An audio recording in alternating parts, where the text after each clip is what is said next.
2009年的春天，有这么一部退婚流题材的玄幻小说横空出世，凭借一句30年河东，30年河西，莫欺少年穷，如烽火燎原般霸榜中国小说界各大榜单。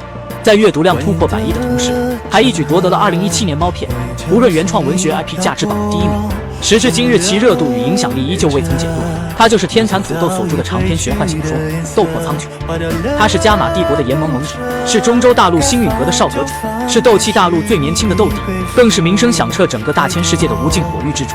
他就是炎帝萧炎，就是这么一个堪比天才中的天才人物。他曾11岁就突破至斗者，可谁能想到3年后他却沦为了族人口中3段斗之气的废材少爷。这3年他受尽白眼，无论他如何拼命的修炼，却始终无法将斗气凝聚成气血，修为也因此只能在原地踏步，似乎预示着他这一生都摆脱不了3段斗之气的命运。直到这一天，一个少女的突然闯入，将彻底改变他一生的轨迹。萧炎哥哥，你知道那个少女是谁吗？啊？谁啊？此时的萧炎还不知道眼前的少女就是他多年未见的未婚妻。首座上的萧战看着这个突然造访且前途无量的未来儿媳，也是开心的不行。殊不知纳兰嫣然很快就会让他开心不起来。此时纳兰嫣然看向一旁的隔夜，在隔夜一番支支吾吾的铺垫过后，他也终于说出了纳兰嫣然此行的最终目的。为了让嫣然安心修炼，所以想请萧族长能够解除婚约。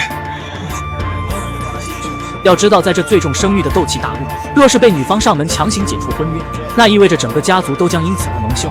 而这也正是萧战勃然大怒的原因。隔夜自知理亏，而当他再次搬出云岚宗来进行施压的时候，却是彻底激怒了萧战。不过碍于他一族之主的身份，他并未动手，而是询问纳兰嫣然退婚之事，纳兰老爷子是否答应。很显然，退婚并非纳兰老爷子的意思。这是我的事情，我自己可以决定。纳兰侄女好魄力。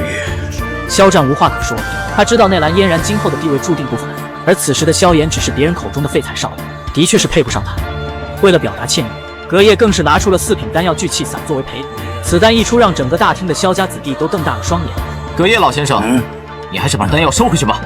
一直沉默的萧炎终于开口，显然家族的另2位长老并不希望错失一枚聚气散，并且被退婚的也不是他们的儿子，所以想要以长老的身份将他压制。2位长老，萧炎哥哥说的没错，他是当事人，你们还是别跟着掺和吧。薰儿一开口，再也无人敢阻拦萧炎。面对纳兰嫣然的步步紧逼，萧炎没有选择逃避现实，而是选择了和他当面对质。他以这桩婚约是先辈所定下，必须要征得先辈的同意才能解除，否则就是亵渎死去的先辈为由。震慑了家族长老的同时，也果断拒绝了纳兰嫣然的无理要求。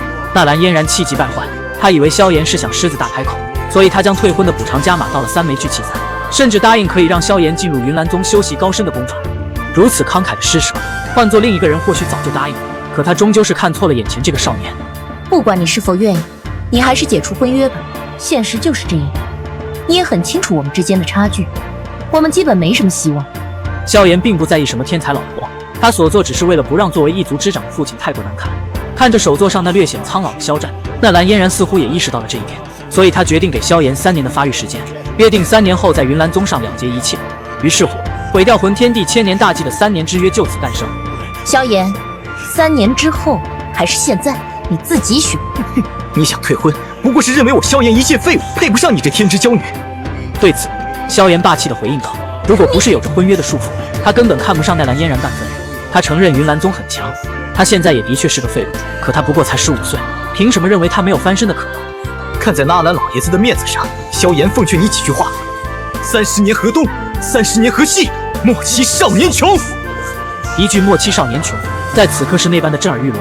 纳兰嫣然气急败坏，心高气傲的他掷下豪言：若是3年后萧炎能打败他，他便为奴为婢，任凭萧炎处置；若是到时萧炎还是只会口嗨，那就乖乖交出解除婚约的契约。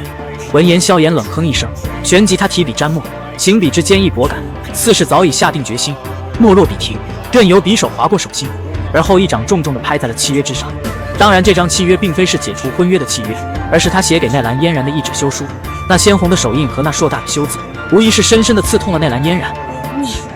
你敢休我！萧炎不再理会纳兰嫣然，而是转身朝着父亲跪去。他许下诺言，萧家今日所受之耻，3年之后他定会去云岚宗如数讨回。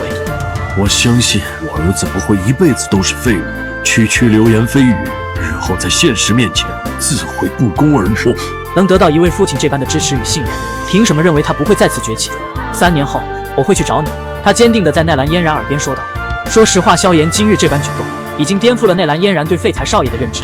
尽管他的目的已经达到，却也让他萌生出了一种莫名的感觉。然而就在内兰嫣然将要离开之时，沉默的薰儿却是突然开了口。他感谢奈兰嫣然能主动前来退婚，但他也提醒奈兰嫣然莫要以为云岚宗就已经天下无敌。一句斗气大陆很大，比云韵强横的人并不少，更是霸气。那一闪而过的金色瞳孔，吓得葛叶连忙把奈兰嫣然给拉走了。人不轻狂枉少年，但在轻狂过后，终究要面对现实的差距。好在这时父亲萧战找了过来，或许就连萧炎自己都认为父亲应该为他白天的冲动而责怪他，可父亲却说：大男人呢，何必做这副小女儿姿态？他看不上我儿子是他的损失，我相信我萧战的儿子绝不是废物。可我还是无法提高修为。他知道此时萧炎的修炼的确是遇到了问题，但他告诉萧炎，作为萧家男儿，自出生那一刻起，放弃二字便不会出现在他们的字典里，并且他还为萧炎带来了修炼的丹药。看着父亲远去的背影，萧炎知道这不仅仅只是丹药，更是父亲对自己无条件的信任与支持。正当萧炎不知如何才能打破修行桎梏之时，一道苍老的声音却是突然传入了他的耳朵。可在他搜寻一番后，却发现周遭空无一人，而那道苍老的声音正是来自他手指上的那剑。直到这时，萧炎才幡然醒悟，原来他这些年修行不进反退的原因，竟是因为这那戒中的老头。气得萧炎也不管是不是母亲留下的遗物，直接就将那戒指丢下了悬崖。去你的缘分！缘分这东西的确是有些妙不可言。虽然药老吸了他3年的斗之气，但能得到药老这个外挂，萧炎绝对是血赚的，只是他现在还不知道罢了。你是人是鬼？是人是鬼，药老自己也不知道该如何界定，索性任由萧炎如何去理解。关于吸萧炎斗之气这事，药老也是迫不得已。他知道萧炎很生气，于是他安慰萧炎道：正是这些年所受的屈辱，才造就了萧炎如今的隐忍与坚毅的心智，这几乎是任何一个天才永远都无法学会的东西。虽然药老说的很有道理，但萧炎并不打算听。看着愤然离去的萧炎，药老又怎会轻易放过这么一个难得的好儿子？于是他一个劲的给萧炎洗脑，告诉萧炎凭他独自修炼绝对不可能赢下3年之约。在萧炎转身的这一刻，很显然药老成功了。你祝我1年内达到斗者，那你之前吸我斗气之事便一笔勾销，怎么样？小娃好算计呀！想让我继续供奉你，总要拿出点诚意来吧？你可一点都不像是15岁的少年了。不过是恢复实力而已。对于身为炼药师的药老来说，并非什么难事，并且他还有意无意地表露出可以教萧炎炼药术，当然其中的套路也就不言而喻了。当萧炎问起药老是几品炼药师时，也就有了6品丹王是个屁的故事。不过以萧炎如今的见识，他自是不会相信。虽然他猜到老头多半是在吹牛，但鉴于他如今也没得选，他姑且选择了信药老一回。总之，先在1年内帮他恢复斗者实力再说。好，交给我便是。在月光的映衬下，药老在巨石上盘坐了下来，开口就是要萧炎拜他为师。对此，萧炎也是一脸的懵逼。当然，拜师学艺什么的无可厚非，只是药老蛊惑的有些太过明显，他一下子根本搞不懂药老葫芦里卖的什么药。不过，为了能在3年后站上云岚宗的擂台，他思虑再三，最后还是抱着搏一搏单车变摩托的想法，就此拜入了药老门下。老师，不知您老人家怎么称呼？我名为药老。至于他的来历，药老并未告知，因为知道的太多对萧炎也没什么好处。同时，他也告诫萧炎不要让任何人知道他的存在。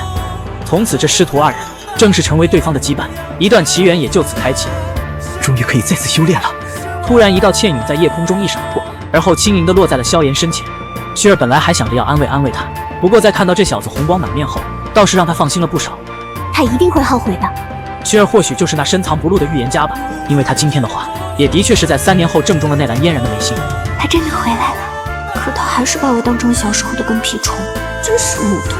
该说不说，这3年也多亏了有薰儿无条件的相信着萧炎，始终陪伴在他的身边，否则就是那无尽的孤独与无情的白眼，就足以将他彻底摧毁。终于找到不能修炼的原因，萧炎也的确是跟换了个人一样，他终于敢带着心爱的薰儿一起去逛逛街，一起去买修炼用的草药，去重拾那份珍贵的少年气息。好不容易可以出来约个会，结果死对头加利奥却带人找上了门来，张口闭口就是斗之气3段的废物。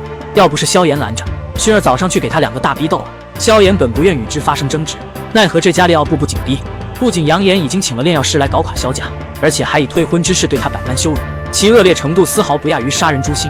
想要出手的薰儿再次被萧炎拦住，虽然他已经忍了3年，但不代表他还能再多忍一次，所以这一次的屈辱，他决定亲自讨回。小子，你不是这种忍受不了屈辱的人呐！被当众退婚的羞辱他都忍了，这点委屈也的确算不得什么。他真正担心的是家族会因舆论而遭受打压。关于加列家请了炼药师这件事，萧炎立马就想着坑一坑他的便宜老师，奈何药老不上套，只愿意提供单方炼药，还得萧炎自己来。当然前提是他先将实力提升到斗者。为了能尽快修习炼药术，萧炎果断接受了药老提出的内外兼修的建议。于是乎，这萧家的后山就开始回响起了萧炎的惨叫声。直到这时，他才知道药老所说的外物刺激，原来是真的刺激。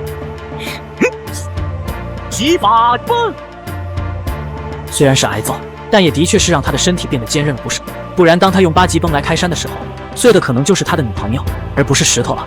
随后，为了更好的给萧炎讲解有关炼药师所用火焰的知识，药老便是展示起了他的古灵冷火，并告诉萧炎，异火不仅能提升丹药的体质，在对敌时也能发挥出强大的杀伤力。药老眼看已经成功的勾起了萧炎对炼药意图的兴趣，他当即承诺，只要萧炎达到斗者，便送其一部火属性功夫。萧炎一听还有这好事，于是这小子开口就想要一部天阶功夫，愣是差点没把药老给气死。虽然天阶功法药老拿不出来，但他却表示自己有一部比天阶还要诡异的功法。比天阶还要诡异，听上去似乎是很牛逼。结果萧炎一问才知道，那功法竟只是黄阶低级。尽管萧炎在听到只是一部黄阶低级功法时并不感兴趣，却也架不住药老利用焚诀可以净化的特性对他一通忽悠。真能进化？真能进化？你修炼过？没有。那别人修炼过？没有。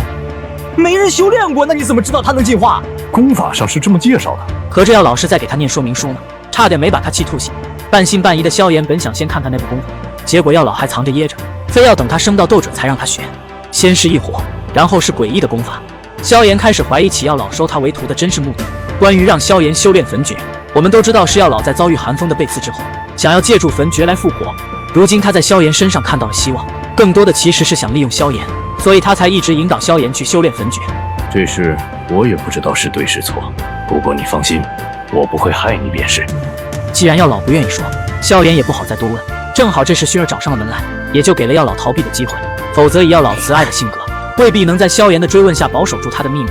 你这伤势怎么回事？谁打的？是，还好药老及时提醒，萧炎才找了个借口搪塞过去。若是让薰儿知道是他打的，他至少也得被金地焚天眼考上2分半。薰儿一边温柔地替他擦拭伤口，一边宽慰他不要太过心急。看着眼前楚楚动人的薰儿，萧炎竟有些入了迷。萧炎哥哥，你看什么呢？没什么，就是有点累迷糊了。然后这小子就以修炼太累为借口，躺进了薰儿的怀抱。关键这小子还真就啥也不干的就睡着了。看着这般拼命修炼的萧炎，薰儿在心疼之余也决定尽力去帮他一把。随着薰儿将金色斗气注入萧炎的体内，突然间周遭的斗气也跟着汇聚于他的丹田。这一幕把薰儿都惊呆了。萧炎哥哥，你醒了？我好像到第9段了。对呀，萧炎哥哥真厉害，睡个觉都能升级。这奇葩的升级方式，不愧是我侥幸哥。出来历练也快2个半年了。萧炎在询问薰儿后，才得知家族正经历着一场前所未有的危机，这也迫使他不得不先终止修行。与此同时，加利奥正带着色欲熏心的柳溪在萧家方氏搞破坏。他们仗着柳溪炼药师的身份，在萧家方氏横行霸道，其目的竟是为了逼迫薰儿现身，到时就有机会见到萧薰儿了。